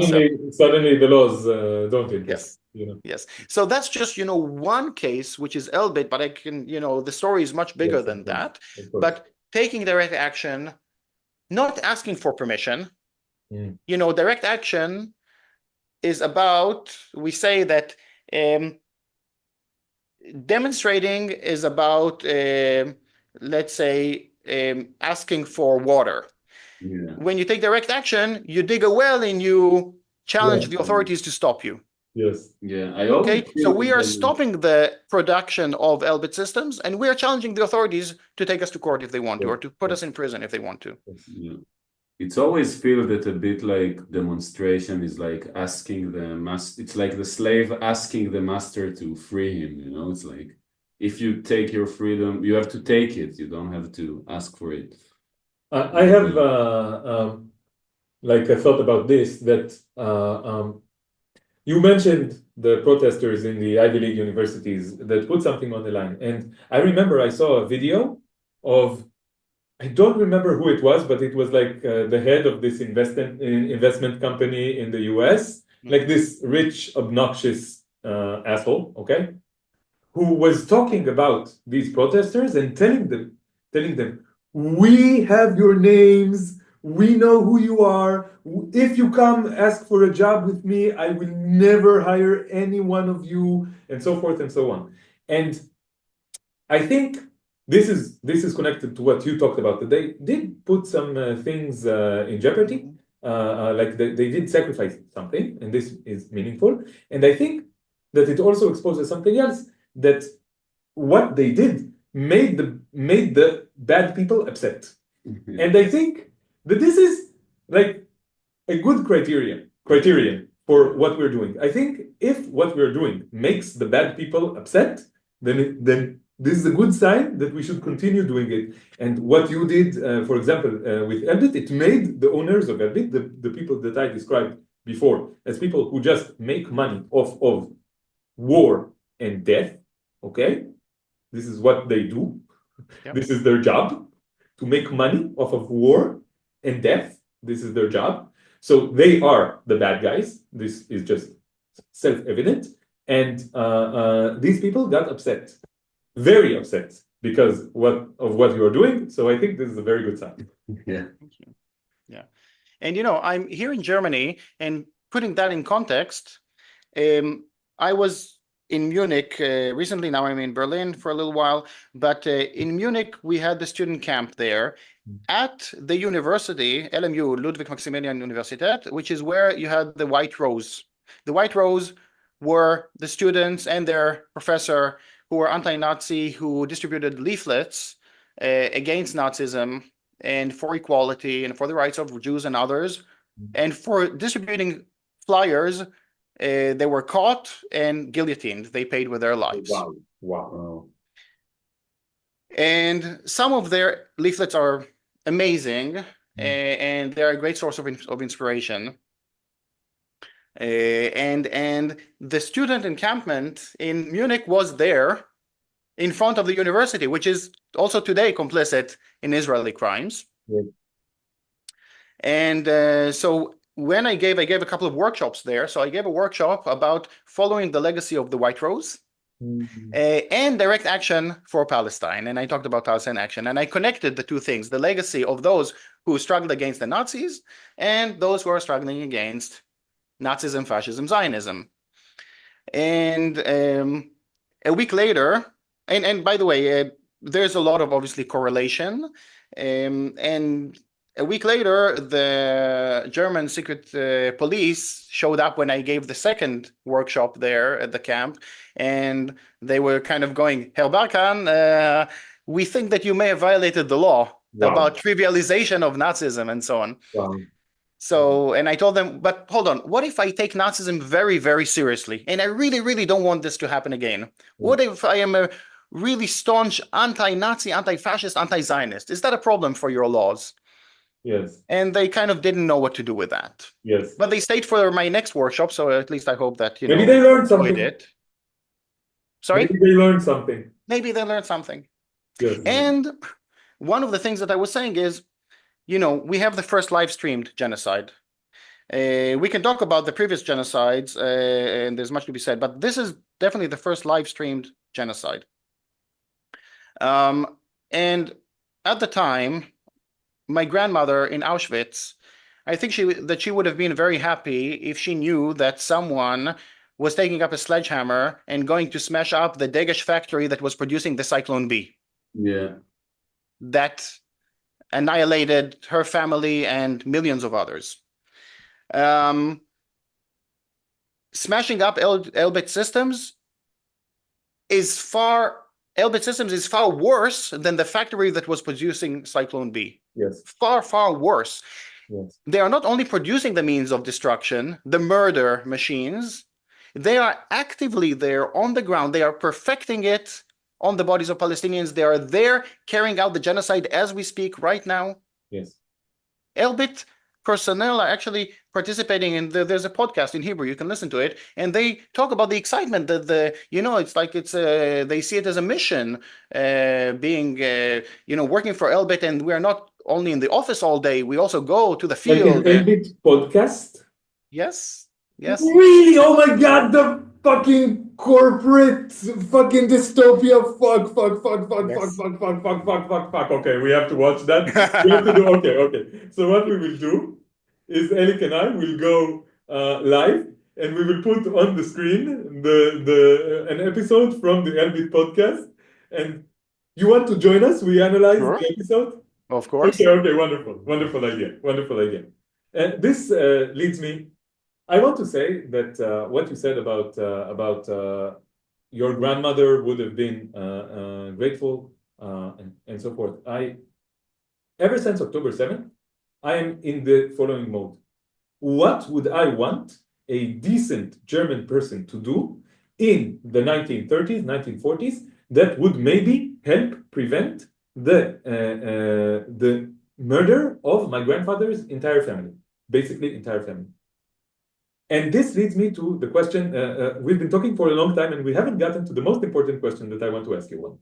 The most important question that I want to ask you, for me, for Elik, I think, is what us, as people who are living in Palestine, anti-Zionists, want to be active, want to do the most effective things that we can to help topple this system.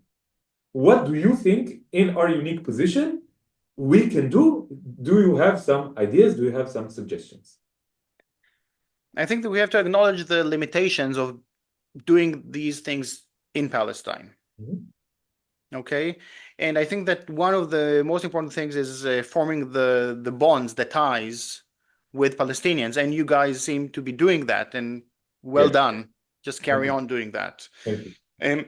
Language can be a barrier and it can be a bridge. So, I mean, I only started learning Arabic, and my Arabic is minimal, but I can carry on a basic conversation. But I only started learning Arabic when I went to demonstrate, and from chanting in Arabic and things like that, okay?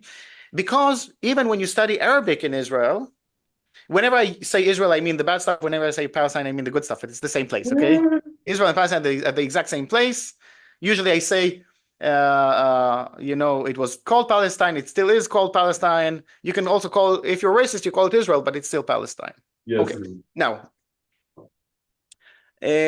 so Arabic is learned in Israel, not for the sake of knowing the other people, but in order to dominate, in order to control. And the textbooks for the schools are printed by the Ministry of Defense. And the Ministry of Defense tells the schools how many classes of Arabic we need. Toda means Toda'at Oyev in Hebrew. It's a military term. Dan Ben Ishai told us about this. Didn't know about this. Toda'at Oyev, it's awareness of the enemy. So when Israelis learn how to speak Arabic, it's usually out of this approach of Toda, knowing thy enemy. Yeah. So you guys are kind of crossing that divide by wanting to actually know the Palestinians and forming real ties and taking acts of core resistance, not coexistence, which is what Standing Together would love to talk about, Coexistence can happen when you have a basis of equality, and then we can build something on top of that. At the moment, we have the exact opposite. We have to dismantle the system in order to be able to bring about something that respects the rights of everyone. Right now, we have the privileged folks and the underprivileged folks resisting together, coming from different. You see, when I give a talk, and maybe there will be a Palestinian next to me, because sometimes they like to invite an Israeli and a Palestinian to give a talk or whatever, then I will say, well, we're not coming from different places. We are coming from different levels of privilege, different status, but we're both speaking the exact same discourse, the exact same narrative, because we are anti-Zionist. You can either be a Zionist or an anti-Zionist. So we both speak the quote-unquote Palestinian narrative, which is a universalist narrative. Yes, just that I happen to be among the privileged folks and the other person happened to be among the underprivileged. So bridging the divide, co-resisting together. What can be done within the limitations of the system that you are in? It's not that easy. I have to acknowledge that.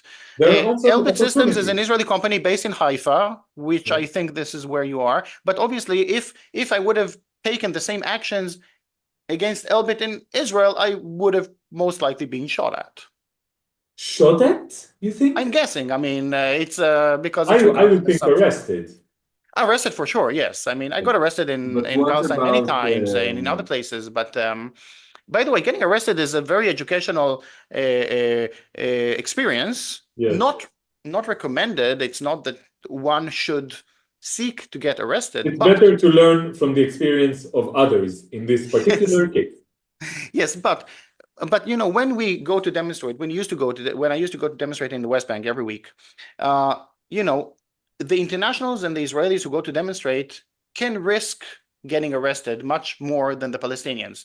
When myself and a Palestinian got arrested for the exact same thing at the same time, doing like on the same spot, I spent 2 nights in prison in Maskobia, by the way, what you mentioned before, Migash Rusim, whatever it's called, the Russian compound.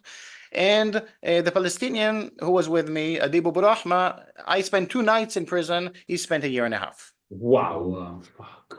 For doing the very same thing. So obviously I could afford getting arrested. It's not that I want that, but I can, it is something of a tool that I have. Yes. I don't know what the situation is like these days. Maybe it is much harsher treatment these days. I don't know.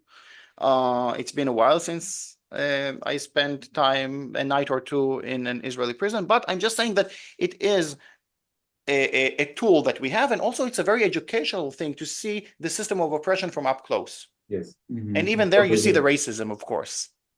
Yeah. Now, I don't think that people should seek to get arrested. Mm-hmm. I just think that we have to acknowledge our privilege also in that context. And in that context, we should ask, what can we do? And I think that raising awareness from within is something that is definitely needed.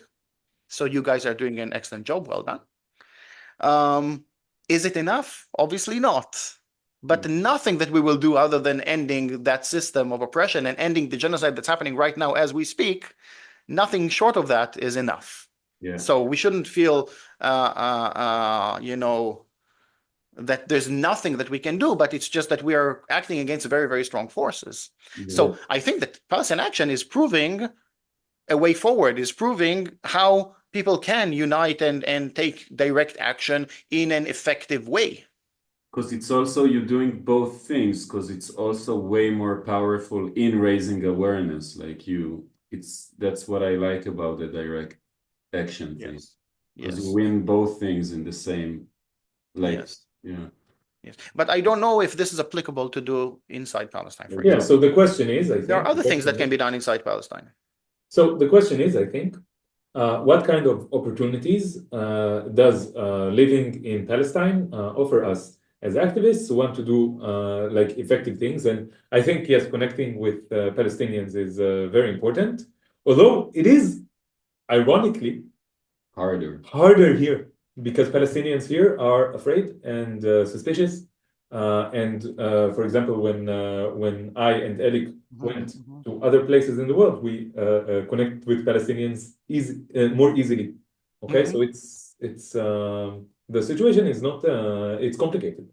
Yes, I think you're right, and it's a result of many things. The Zionist regime has been very good at divide and conquer, and you can see that inside 48. And even how inside even like Palestinian society, right? exactly, exactly, like kind of separating Palestinian society from each other and so on. And then you have obviously different categories, different in different places and so on. The 48ers and the way that they look at Gaza and the West Bank and how the West Bank looks at Gaza and so on, and between the Christians and the Muslims, there's all this divide and conquer happening all the time. Now, the Palestinians in 48, I would say that on the one hand, some of them are the least politicized, but also those who are political are very politicized. So there are definitely many allies, and I think that forming these ties are extremely important among the Palestinians in 48. And then you obviously have, if you have the ability to go to the West Bank and form ties there and take action and whatever. I mentioned Anarchists Against the Wall. We took direct action there. We were demonstrating and also taking some symbolic actions to stop the bulldozers and things like that. Yes. Etc. Now, but we are acting against very, very strong forces, and the situation is becoming darker and darker also in terms of repression. As much as there was repression, I believe that now it is even worse. Yes, it's becoming worse and worse. Since yes, October 7th, it became much worse. Yes, of course. Yes, so we have to acknowledge the limitations. But I still think that some things are possible, and you have the power of social media, I think, more than anything. I don't want to say that all that's needed is social media activism, because it's not. It's not what is needed. But given the limitations, I think that social media is a tool that can be used, and you seem to be using it very well. Okay, so can I sum up by at the same time? Yeah. At the same time, I know that I think that when you left, you went abroad somewhere, and all of a sudden you saw the masses who were supporting Palestine. It's a whole other feeling, and you know that you can do many more things than what you can do inside. So there are different things that can be done based on who the people around you are and what the limitations are. I miss the feeling of, having the freedom and having I have my music and it's supposed to be sang by many people against, I can hear it's like few, 3 people. Yeah, 5 people in the room, basically. Yeah, it's a bit depressing. And you know what? What is needed also is to start building the alternative. Yeah. Yes. For that one state or less than one state that will come about in the future. The alternative that is based on everything that's opposed to Zionist values. Yes, so what I'm hearing that you are telling us is carry on what you're doing, which is also wonderful and encouraging. It's like, okay, wonderful, so we're on the right path. But since you mentioned this, I want to ask you your opinion about the ODSI, the One Democratic State Initiative. I will just say a few words. We had an interview with Muhammad, who is part of the ODSI, also Saleh, that we had on this podcast, is part of the ODSI. We will have more interviews with people from the ODSI. I just want to get just a few words from you, Ronnie, about what you know about them and what you think about them. And then we will wrap things up, okay? So I was involved with one-state groups in the past. We had a group in Jaffa, for example, and I attended a conference, a one-state conference in Basel, in Switzerland in the past, and so on. I've been less involved recently, but all just because I didn't know of different groups to get in touch with. So I'm very happy to learn about ODSI, and I'm very happy about their existence, and it seems like they're doing great stuff. I think that they started recently, so I was very happy to learn about that.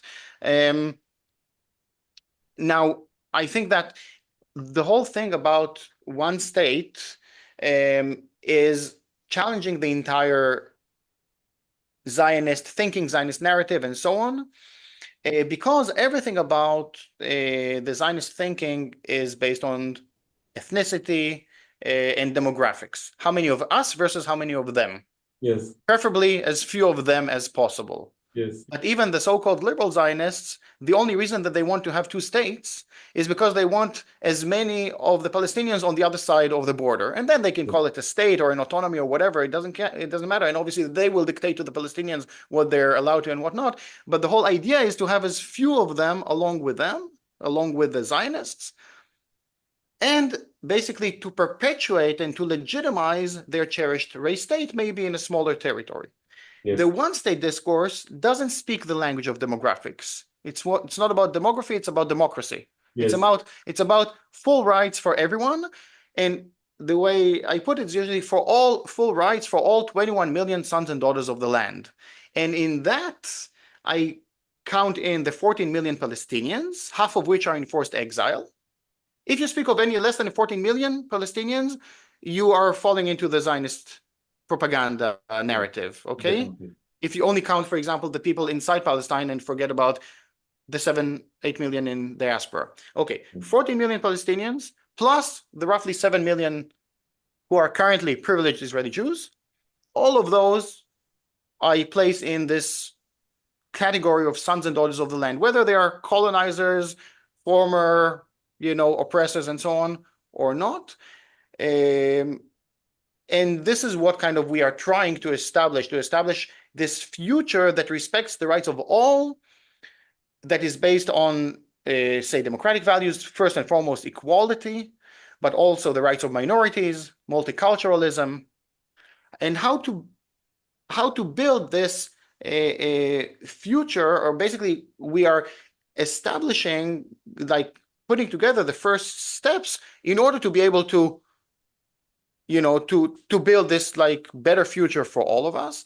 Writing down a constitution at some point would be a very interesting and important. We were just thinking about this. We were just thinking Yes. that this is a good idea. Yeah. And I was just handed this by my friends who are hosting me here. This is a book about ODS. So you see, it's like there has been a whole lot of discussions about ODS in the past. Yes. And this is a collection of articles, and Wonderful. this is by Samir Abedorabo. And basically, there's much to be done. There's much to be discussed. There's much to be done. I know it's a long process, but we have to start somewhere. And I wanted to also say that there's another thing that can be done from within Palestine, especially us, the Hebrew speakers. Mm-hmm. Much of the information is only available in Hebrew, or much more accessible in Hebrew than in English. Much of the information about the war crimes and the criminals.